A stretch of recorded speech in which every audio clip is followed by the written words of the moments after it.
Hello students, कैसे हैं आप सब। आज का आपका टॉपिक है Ind AS means Indian accounting standards. और इंडियन अकाउंटिंग स्टैंडर्ड्स को समझने से पहले मेरी आपसे रिक्वेस्ट है कि आप मेरे प्रीवियस लेक्चर जरूर देखें, क्योंकि ये सभी टॉपिक्स आपस में कोई ना कोई रिलेशन रखते हैं, इंटरलिंक्ड हैं ये टॉपिक्स। देखिए यहाँ पर आप फिर से देख रहे हैं कि मैंने गैप लिख लिया हुआ है और गैप के ऊपर मैं ऑलरेडी से 5 लेक्चर डिलीवर कर चुका हूँ। अगर आपको वो लेक्चर्स पहले आपको देखने होंगे तभी जाके आपको ये कंसेप्ट भी क्लियर होगा। ओके तो चलिए बिना टाइम वेस्ट किए हुए हम आज का टॉपिक शुरू करते हैं, that is Ind AS means Indian accounting standard. और इंडियन अकाउंटिंग स्टैंडर्ड को समझने से पहले हमें ये टर्म क्लियर होनी चाहिए, generally accepted accounting principles means वो अकाउंटिंग प्रिंसिपल्स या वो अकाउंटिंग मेथड्स जिन्हें वर्ल्ड वाइड जो है फॉलो किया जाता है।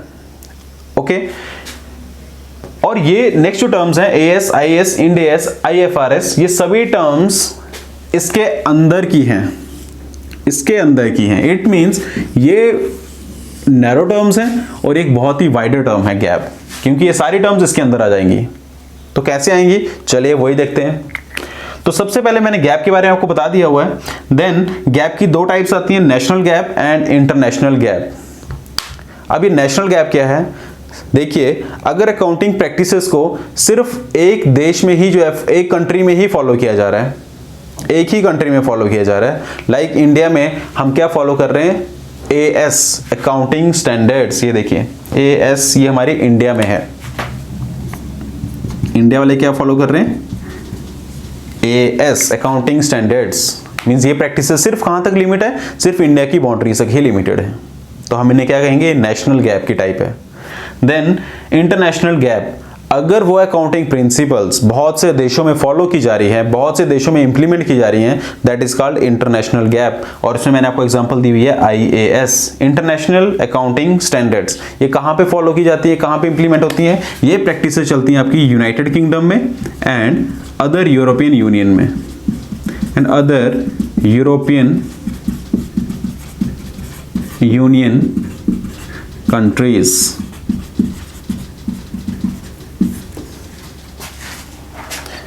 जिस तरह से इंडिया में एएस फॉलो किया जाता है, इसी तरह से यूएस में यूएस का गैप है, यूएस गैप, ये यूएस में फॉलो किया जाता है। मींस यूएस के भी कुछ ऐसे प्रिंसिपल्स हैं अकाउंटिंग के, या कुछ ऐसी ट्रीटमेंट्स हैं जिन्हें इंप्लीमेंट सिर्फ कहां तक किया जाता है, यूएस की अपनी बाउंड्री तक ही इंप्लीमेंट किया जाता है। इनकी बाहर के देशों में यूएस के अलावा वो और कहीं इंप्लीमेंट नहीं होंगी। इसी तरह से इंडिया के भी अपने ही अकाउंटिंग स्टैंडर्ड्स हैं। तो अभी तक आपको इन टर्म्स में से 3 टर्म्स आई थिंक क्लियर हैं, गैप, एएस और आईएएस। ओके ये देखिए गैप मींस वो प्रिंसिपल्स जो हर जगह अप्लाई होते हैं, हर जगह एप्लीकेबल है। देन इसके अंदर 2 types, national gap and international gap. National gap के मैंने कहा कि वो प्रिंसिपल्स जो सिर्फ एक ही कंट्री फॉलो कर रही है, उसमें हमारा इंडिया भी आ जाएगा। जैसे इंडिया में क्या फॉलो किया जाता है, अकाउंटिंग स्टैंडर्ड्स, इंडिया के कुछ अपने स्टैंडर्ड्स हैं, that is called as accounting standards. इसी तरह से यूनाइटेड स्टेट के भी कुछ अपने प्रिंसिपल्स हैं, that is called US gap.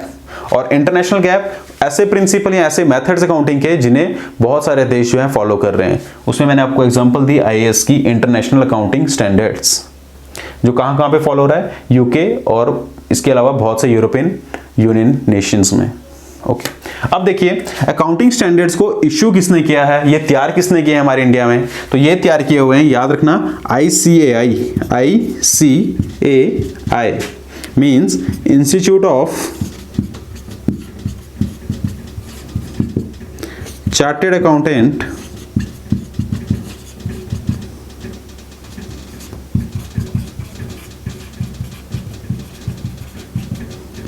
Of India, institute of chartered accountant of India. इसी तरह से आप इसे लिख सकते हैं issued by,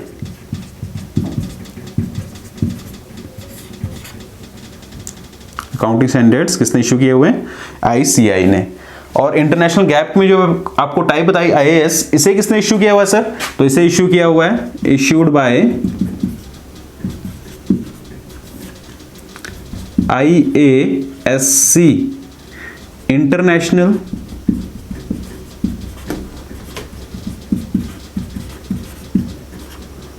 accounting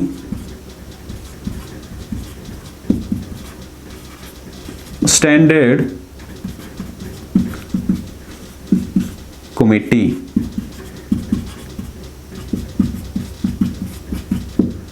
international accounting standard Committee. Clear है?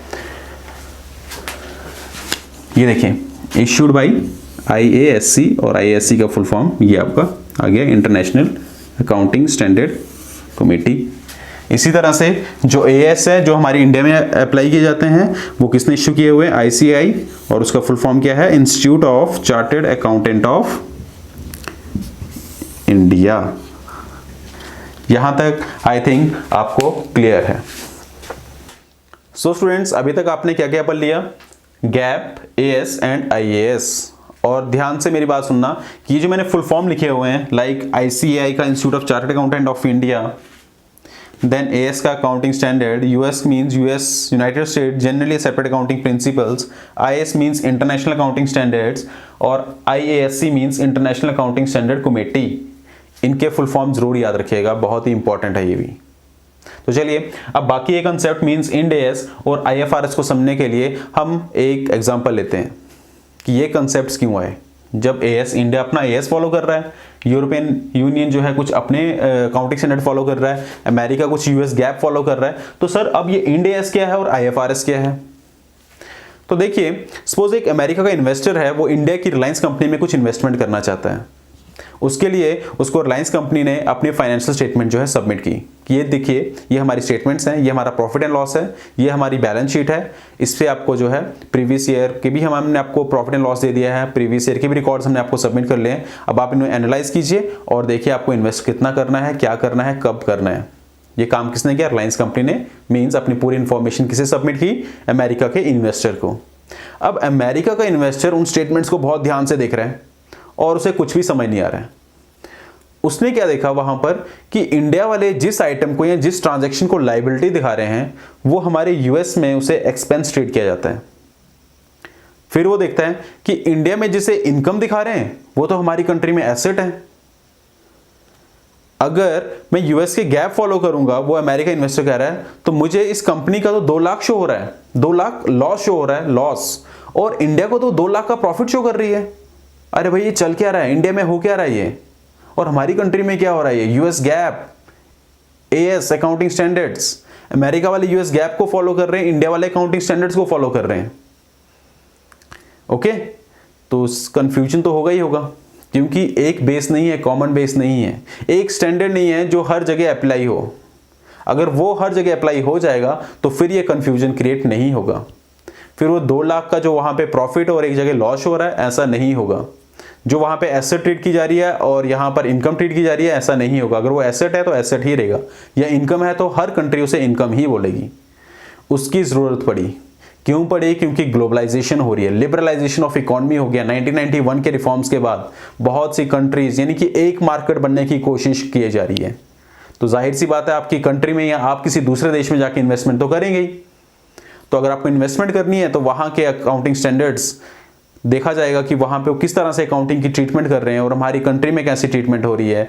अगर एक सेम ट्रीटमेंट नहीं हो रही है तो आप इन्वेस्ट करने के काबिल नहीं रहोगे, आप उस देश में पैसा ही नहीं लगाओगे, क्योंकि आपको तो कुछ समझ आने वाला है ही नहीं। ठीक है, इसलिए जरूरत पड़ी कुछ इंटरनेशनल लेवल के स्टैंडर्ड हो जो हर जगह अप्लाई हो, और ये जो कंफ्यूजन है इसे और कम कर दिया जाए। कंसेप्ट किसका आया इसके बाद? IFRS, international financial reporting standard, IFRS, international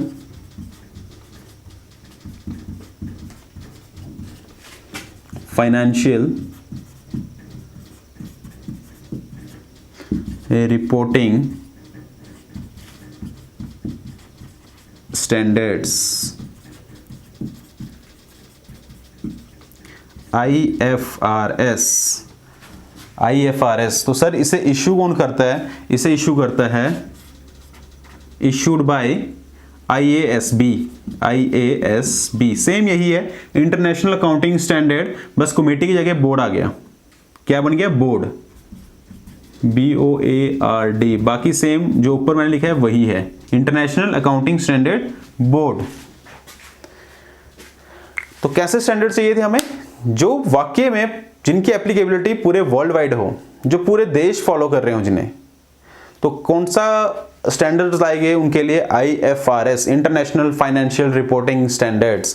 कि ये लीजिए, ये IFRS है, ये अप्लाई कीजिए, सभी देश ने अप्लाई कर लो और देखिए फिर किसी को कोई भी कंफ्यूजन नहीं रहेगा। ये कुछ हमने मेथड्स, ये कुछ IFRS में वही मेथड्स या प्रिंसिपल या कुछ प्रैक्टिसेस लिखी हुई हैं।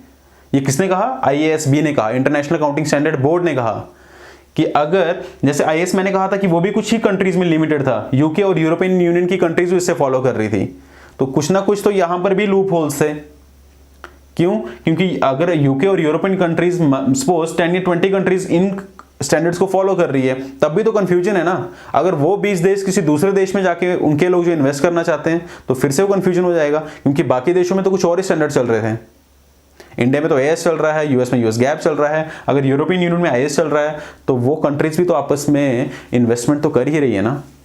इसलिए यहां पर भी कुछ लूप होल्स थे, इसलिए उन्हें ओवरकम करने के लिए कुछ नए स्टैंडर्ड्स लाए गए और उसे नाम दिया गया इंटरनेशनल फाइनेंशियल रिपोर्टिंग स्टैंडर्ड्स। तो ये था रीजन गाइस कि IFRS का कंसेप्ट क्यों आया, इंटरनेशनल फाइनेंशियल रिपोर्टिंग स्टैंडर्ड्स क्यों आए। ठीक है, इसी तरह से अब इंडिया को भी तो, इंडिया के अकाउंटिंग स्टैंडर्ड भी तो आउटडेटेड ही हैं, या वो भी तो किसी दूसरी कंट्री से रिलेट नहीं कर रहे हैं, तो इंडिया में भी तो प्रॉब्लम है, इतनी बड़ी मार्केट है और अभी तक इंडिया ने क्या अपने स्टैंडर्ड्स को जो इंटरनेशनल लेवल पर नहीं लिया हुआ है क्या? तो यस, इंडिया भी जो है अपने अकाउंटिंग स्टैंडर्ड्स को IFRS लेवल पर लेकर चली गई है। इंडिया ने भी अपने न्यू वर्जन लेकर आई है और वो है that is IND AS, Indian accounting standard, जो कि एक न्यू वर्जन है किसका? अकाउंटिंग स्टैंडर्ड्स का। तो IFRS जब आया तो सभी देश के पास, सभी कंट्रीज के पास दो ऑप्शन थे, या तो उसे अडॉप्ट कीजिए या फिर कन्वर्ज कीजिए, अपने अकाउंटिंग स्टैंडर्ड्स को कन्वर्ज कीजिए। तो इंडिया ने क्या किया हुआ है? इंडिया ने कन्वर्ज किया हुआ है। अडॉप्ट करना मीन्स जैसे थे वैसे ही ले लो आप और उन्हें इंप्लीमेंट कीजिए। मीन जैसे IFRS बने हुए हैं, किसने बनाई है? IASB, international accounting standard board ने। जैसे IFRS तैयार करके दिए हुए हैं, उन्हें अपने अकाउंटिंग ट्रीटमेंट में इंप्लीमेंट कीजिए। That is called adopt. और दूसरा ऑप्शन क्या दिया था? कन्वर्ज करने का। कन्वर्ज मींस अपने कुछ अकाउंटिंग स्टैंडर्ड में चेंजिंग ऐसी लाइए कि जो किसके पैरिटी में हो या किसके रिस्पेक्ट में हो? IFRS के रिस्पेक्ट में हो। तो इंडिया ने क्या किया? इंडिया ने अपने AS को कन्वर्ज किया, अकाउंटिंग स्टैंडर्ड को कन्वर्ज किया और क्या तैयार कर लिया? IND AS, जो इसकी पैरिटी में है, IFRS की पैरिटी में है, इसके रिस्पेक्ट में है वो चेंजेस। क्लियर है? तो अब देखिए, अगर आपसे कोई पूछे कि इसके बेनिफिट्स क्या होंगे अगर जब इंडिया जो है अपने न्यू स्टैंडर्ड लेकर आएगी IND AS, तो उसके बेनिफिट्स क्या होंगे? तो सबसे पहले क्या होगा? कैपिटल फॉर्मेशन होगी, बाहर के लोग जो है इंडिया में पैसा इन्वेस्ट करेंगे, कैपिटल फॉर्मेशन होगी। सबसे इंपॉर्टेंट एडवांटेज तो यही है। देन नेक्स्ट इज जो एनालिस्ट होंगे, इट विल फैसिलिटेट किसको फैसिलिटेट करेगा? ये analyst and investors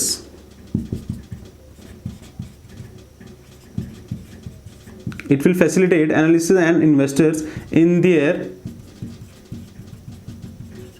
investment related decision। जो भी उनका इन्वेस्टमेंट के डिसीजन होगा, इन्वेस्टमेंट रिलेटेड